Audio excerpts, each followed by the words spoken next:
I want to ask about your, I don't know if you'd call it a prediction, but your hypothesis that at some point China and Russia will finish each other off or have some sort of conflict, which will be bad for both of them. They won't finish each other off. They're too big to be finished off. Unless we do a nuclear war, then we might finish all of ourselves off. Yes. Right. But the idea that there will be some sort of conflict between these two countries.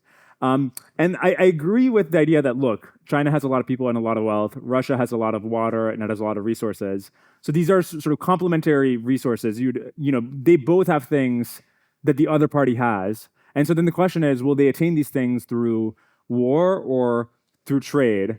And it just seems very improbable to me that, China's got a lot of money. It can just pay for Russian oil. It can just pay for water.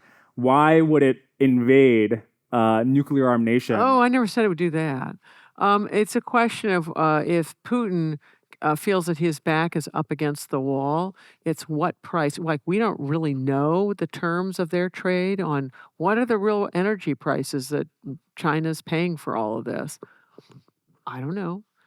Maybe some people do know, but I suspect that whatever the terms of trade are going to be, the Chinese are going to get a really good deal. And then if Putin is really, in fact, if you look at what happened to Gorbachev at the very end of the Cold War, so his internal situation, it's not he's not going to war with anyone, but his internal situation is devolving so rapidly because their economy collapses. He's already got no lousy oil prices, but in addition, he is so upset the centralized planning system so that revenues are just collapsing around him, and he's about to be thrown out of power.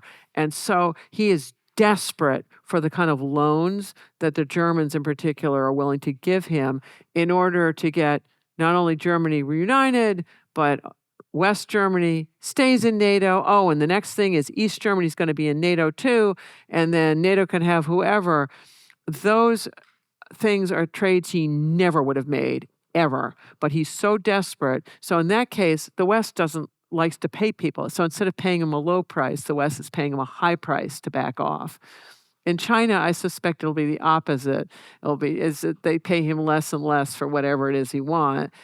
If he really continues to corner himself in Ukraine, that these terms of trade will get more and more in China's favor.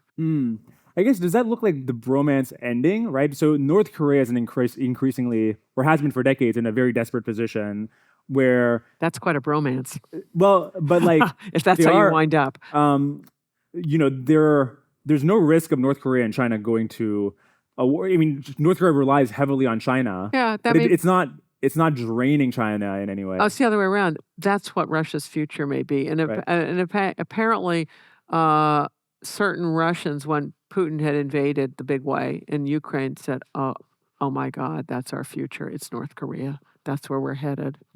Yeah, that could well be their future. It'll just keep going and as they pour out wealth, and the Chinese will try to get a very good terms of trade for resources and be niggardly, meaning to give very few things back. If you enjoyed this clip, you can watch the full episode here and subscribe for more clips. Thanks.